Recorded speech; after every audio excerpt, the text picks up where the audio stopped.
When you are in a society in which name, rank, lineage, property is descended through the male line, you have to control access to female bodies. And controlling access to female bodies also means controlling reproductive capabilities of those female bodies. Men they're taught morals by what's generally good for people. For women, it's like their morality is so strongly associated with what they do with their bodies. It doesn't just boil down to whether someone wants to have babies or not. It really, is important for taking charge of your own life and being informed about your own health. Well, if they don't have a choice over their body, you're not going to raise their kid. They're going to raise their kid, or whatever they're doing, it's the burden is on them. If they don't have that choice. Choice is freedom, and that's just marginalizing people. I think you should do whatever is best for you, and I think that other people should kind of mind their own business because it's not them that it's affecting. You don't have to hate women to make choices that are oppressive of them. It goes so much farther than that. No one is going to fight these battles but women. No one's going to fight for the control of our bodies the way we will.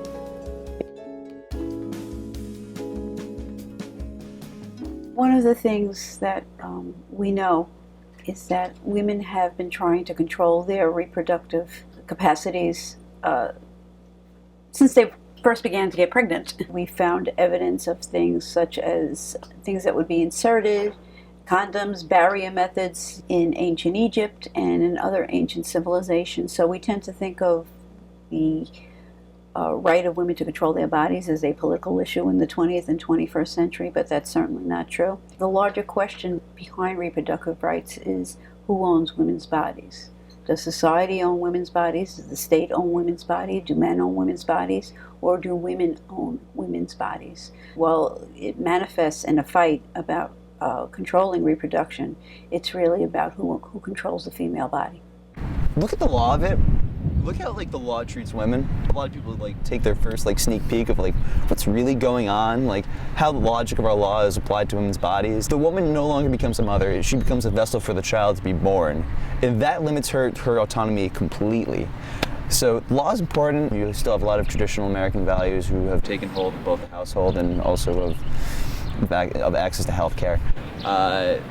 That's where the problem lies. What you see in the 1980s is the rise of a religious-based political movement. If you look at the Republican Party, so to speak, the Republican Party in the 1960s and the 1970s were not concerned with issues such as this, and it was not a religious base. What you see in the 1980s is the religious right, little by little, taking control of the Republican Party. And then it really takes off in the 1980s and 1990s to the point where you have folks who are televangelists and then running for president of the United States. So you have this conflation of religion and politics. It's not about religion, it's about using religion. It's not about personal beliefs, but it's about using those personal beliefs for political power. You need to sort of break these values in which in America we still see women as subordinate, that they play a subordinate role in society, and that the man should sort of control her actions in a way, and that she shouldn't have as much access to other methods of sort of protecting her own self when it should be the sort of the role of a male to do that for her. They should have the exact same privileges you do in deciding what goes on with their own bodies. I think that having a company using a religious belief to limit women's access to health care is, one of the hallmarks of the relationship between conservative politics and women's bodies. At the end of the day, a lot of law will come to affect society as much as society affects the law, and I feel as if while we watch this cycle of changes in the law in society happen, you're going to see more openness and more accessibility for women with their own reproductive habits.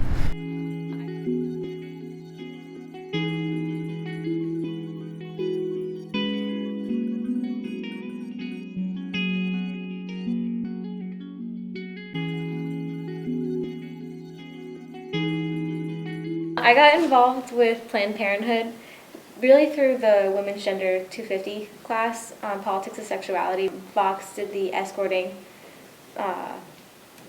like duties with the Planned Parenthood in Cherry Hill, so we just kind of did a training for that. They warned us of the protesters who were gonna like yell at us and yell at the women, and they told us how to comfort them and how to kind of get their minds off of what was going on by like talking about the weather. Prior to doing the escorting, my views were that to each his own. If you feel it necessary and like you're at that point in your life where you don't think you can raise a child, then like don't raise the child, and if you think you can, then raise it.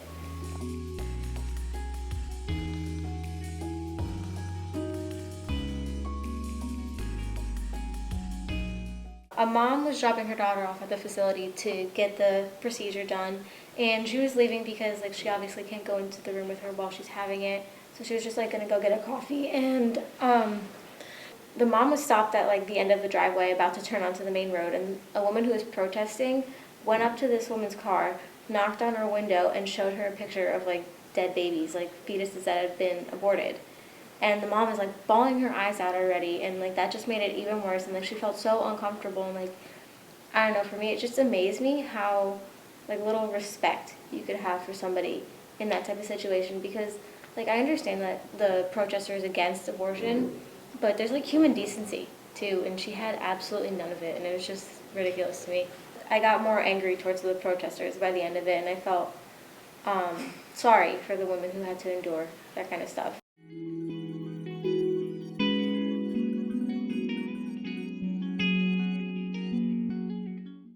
In America today, 4,000 women line up every day and they abort their child. 3.5 weeks after conception, the baby has a heartbeat and it pumps its own blood. In 5 weeks, you can see the fingers, toes, and thumb. In 7 weeks, all its body parts are in place. It's the size of a thumb. It just needs time to grow as a child. But women will line up in America, over 4,000 women will line up today, and they'll murder their child, and they'll call it pro-choice. They always are so sure that they're right about everything. They never listen. I'm never sure why I argue when I do, because they don't listen to anything. We come out here today because I want to see everybody in heaven. I'm not pushing a church. We're not asking for money. We literally come out here because we love you, each one of you.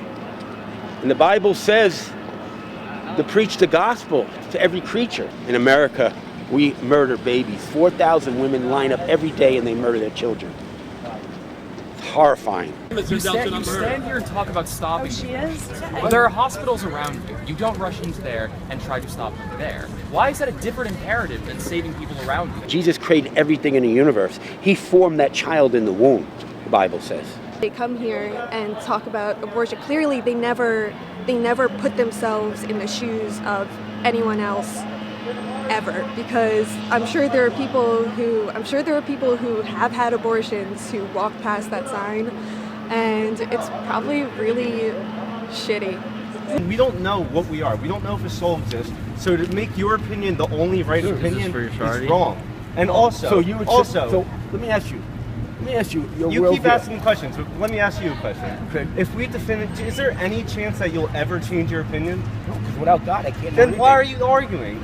Us likewise. If you're not going to change your opinion, if you're not going to be open to discussion, discourse, then we're not open to discourse. Don't you know what you? No, I'm not you're open to contradicting your worldview. I'm not open to discourse. They're just so sure that everything in their Bible is true, and while I'm not going to make the argument that the Bible isn't true, even forgetting about that, to be so sure that that's true and no other belief in the world could possibly be true is so narrow-minded and so disgusting. I don't know religion that well, obviously, but again, it goes into the cultural appropriation, the man has to be the provider, and the man has to be this and this and this, and the woman has to be this and this and this, all just based on this book that was written forever ago. And it teaches some really awesome things, but it also teaches things that are harmful to everyone.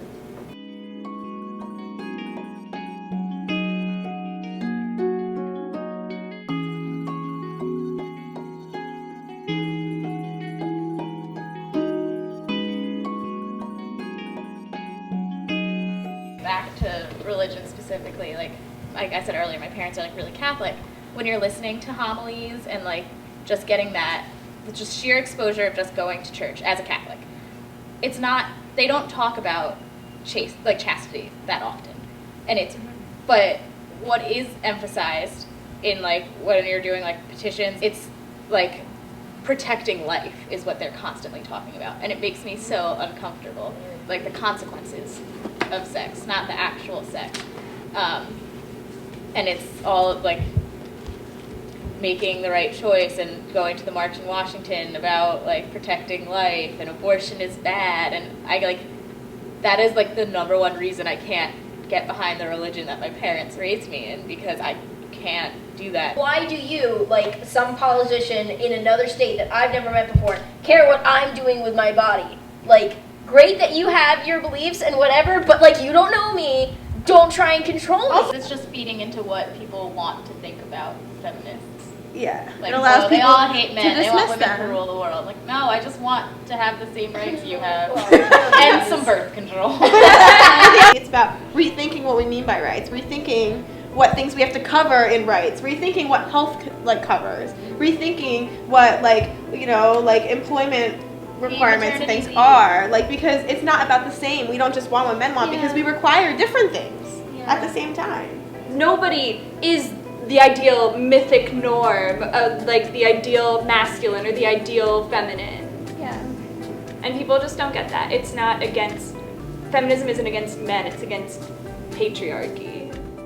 Seeing younger women, the understanding the importance of this, and getting ready to take up the fight and continue it.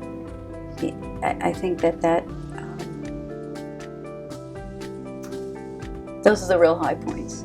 Every woman who says, no, it's my body, is part of the most important folks who have an impact on it. And for goodness sake, vote. Be vigilant, know what folks are trying to do, and you don't want to go back to hankers, because that's what will happen. If you don't take care of your bodies, if you don't take ownership of your bodies, and you don't fight for your bodies, nobody else will.